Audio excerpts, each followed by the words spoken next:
Good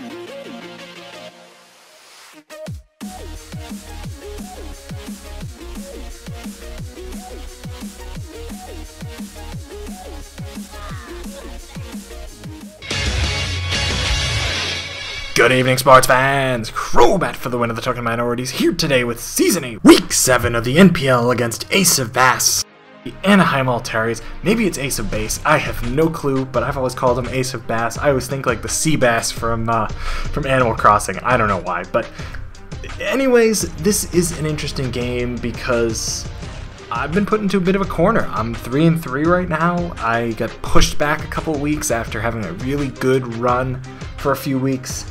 Last week was a very tough loss after just playing really poorly. I know I got to step my game up this week, and I stepped up my prep, I think, big time.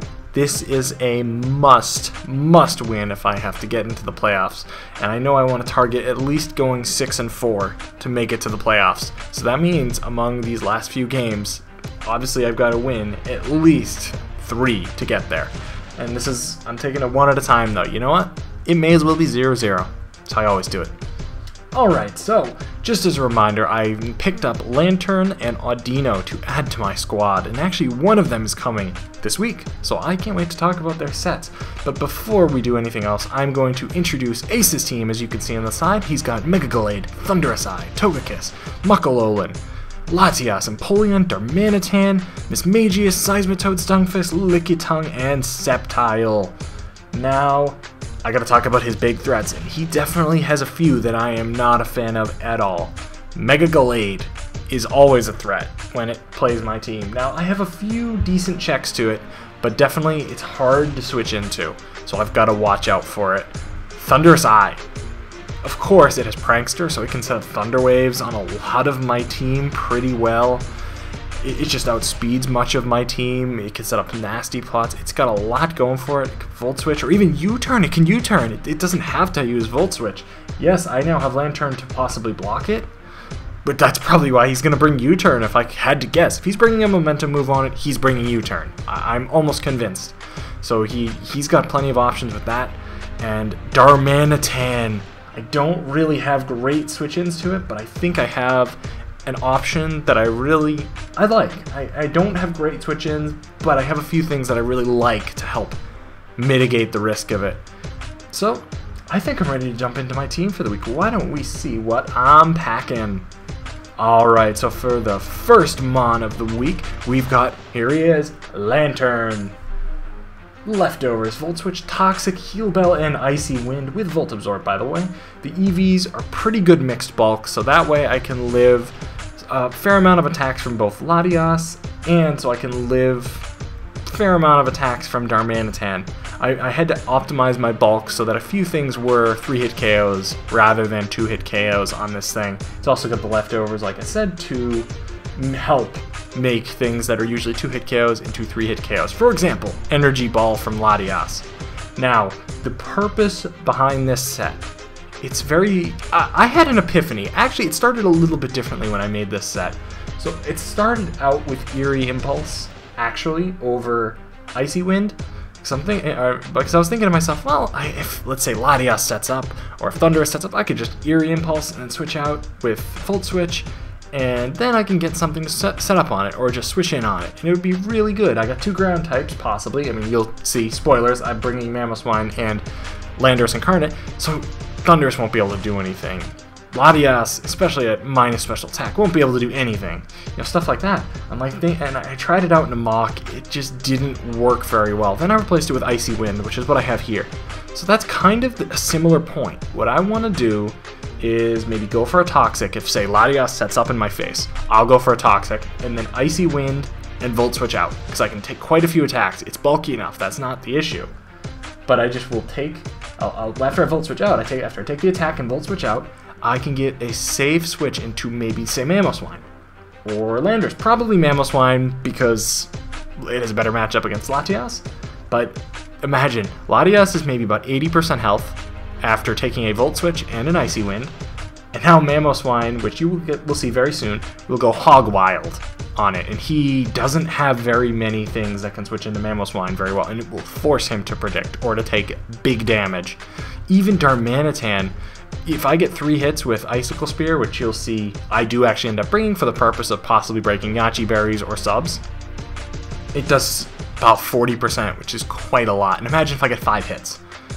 So that's how I want to do it. I can do it with Mamoswine, or I can do it with the Landorus that I'm bringing as well. Because both of them are just not quite fast enough to outspeed the Latias, and not quite fast enough to outspeed the Thundurus Incarnate, sorry. That's my strategy with this, and I hope it works. I know this was very long-winded, but I think it was worth explaining, because this Mon, I think, has a vital role this week. And I am really, I tried it out in a mock. This set worked much better, and I'm excited to use it. Next up, we've got, we just talked about it. Why don't I skip to Mamoswine? We've got Icicle Plate, Thick Fat, Icicle Spear, as I promised, Freeze Dry, Ice Shard, and Earthquake. Now, Icicle Spear, as I said, was for substitutes or Yachi Berries. I think it's quite possible he brings one sometime this week, maybe on Landorus. I'm sorry, maybe on Thundurus. Possibly on Latias, although I don't think that would be as likely. Of course, max attack and a good amount of speed. Now, the speed investment I gave it is so that at -1 speed, I can outspeed Thundurus. That's really all the speed I needed. So that way this strategy can work. Icicle Plate is because I don't want to lose health with Life Orb, but it powers up 3 of Mamoswine's moves. And Earthquake really, all it hits is basically something like Darmanitan. And that's going to KO whether I have the Life Orb or not. So I may as well just go with the Icicle Plate so as to not lose damage, maybe bluff choice items, whatever I have to do. Now, Freeze Dry is for the Seismitoad, and that will do big damage. It will 2-hit KO very easily. It will do right around 90%, even without any investment whatsoever. So hopefully that will work. If he brings it, I have an answer to it for sure. Next up, why don't we talk about Landorus Incarnate, because I already mentioned it.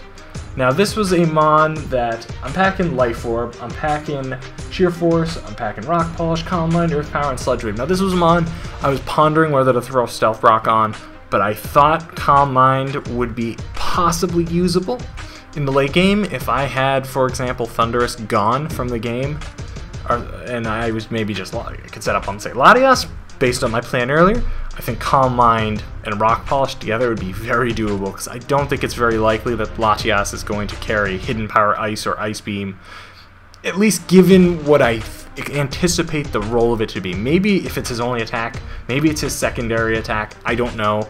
If he brings offensive Latias, maybe it's a little bit more likely, but like if I find out he doesn't have Ice Beam, then it could definitely set up on it. Also, just Calm Mind among many of his other mons, maybe even Togekiss. There's a lot of flexibility here. So, and Rock Polish should be, so like I said, I can outspeed Thundurus Incarnate, and there's no way he can Thunder Wave me. The EVs are to outspeed Darmanitan if he is Jolly, Choice Band. If he's Scarf, obviously I can't outspeed, but I don't want to take a chance of not being able to outspeed a banded Darmanitan. Alright, so our next Mon for the week is Sylveon, which is packing a Choice Scarf, the Pixelate ability, Hyper Voice, Hidden Ground, Baton Pass per usual, and Toxic. Now this is a very heat Sylveon. Heat, Heata Fajita, Cheeto Burrito, whatever you want to call it. Shout out to you, Trev. Now this obviously is pretty much max special attack, so it can do big damage. It has almost max speed. Now, the purpose of this is to be able to outspeed the Thundurus Incarnate, and actually, even more importantly, the Mega Gallade. If I can hit it with a Hyper Voice, even if it's behind a sub, by the way, I'll be able to surprise outspeed the Mega Gallade, and it can still take an attack or two from it. I'm quite excited to see if this will be able to snag a KO on the Mega Gallade. Imagine if, like, let's just say he sets up a sub, okay? As I switch, and I switch into this thing, and this thing can take any attack from Mega Gallade if it's at full health. I could go for a Hyper Voice, and it will obviously KO, especially with that much investment. Yes, it's a Scarfmon, and yes, it's going to outspeed most of his team. Those were the criteria that I was looking for, and it has HP Ground in case he decides to be cute and switch into Darmanitan or Empoleon on this thing. Plus I pack Baton Pass because I just really like it. Toxic is literally just filler. I really have no other need for a fourth move. Maybe it'll find a use. I'd say probably not, but yeah, it's there. So anyway, our next Mon for the week is Tornadus Therian with Fly EMZ. Now this would be a knockoff absorber if possible, if I think he's going to use knockoff. It's also one of my better answers to Seismitoad because it has Grass Knot. I've also got U-Turn, Hurricane, and Defog. So here's my Defog user for the week. Now I also can pack the big Z Hurricane if I need it. I'm thinking it might be useful late game, especially against maybe even Seismitoad possibly. If let's say I think he has Rindoberry, it could be useful against Togekiss maybe to do over half. You know, it could be useful if I don't want to miss a Hurricane, maybe even against Mega Gallade or Sceptile, anything on that roster. Or if it's not Scarf Darmanitan and I want to use Z Hurricane to KO it, yeah, I've got so many options there. And it's basically just max speed because his Sceptile is base 120 speed, so I wanted to be able to outspeed that. That's pretty much it. I mean, I think it pretty much speaks for itself. This one's a little bit more standard, but let's jump to our last mon, which I particularly like a lot. Next up, we've got a Choice Scarf, Final Gambit, U-Turn, Bolt Strike, V-Create, Victini. Now, it has enough HP to be able to OHKO what I would expect out of his Choice Scarf or Choice Band Darmanitan. I would not expect that he would run full speed investment on a Scarf Darmanitan. So I did a calc to see what I think he would try to outspeed on my team with the Scarf. And with that calculation, I believe my determination was that it was Mamoswine. He would drop that amount of speed down, so, or something like that. And so I added the HP, so that way if he added the speed that he lost by dropping his speed tier down into HP, I would be able to KO the Darmanitan. Now this is a strong hope. This would basically be my lead for the week. It kind of has to be, and I'm hoping maybe I can even Final Gambit turn 1. That might be possible. That'd be really cool. I would have to see what he switches in first with though, and if it's Darmanitan, I think that's what I'll probably end up clicking. Beyond that, I just outspeed the Darmanitan, as I said, that's what the speed is for, and I just put the rest into attack, so if I don't get to use Final Gambit, at least my other moves will hit pretty hard. I think that's pretty much it for the week. My team is now out in the open, it's here. We've got a game tomorrow. Let's go win this one. We've been hungry for a win for weeks, and we're going to mark my words, we are going to fight till the end for that playoff spot. We're going to be 4-3 by the end of the weekend. I'll see you guys there.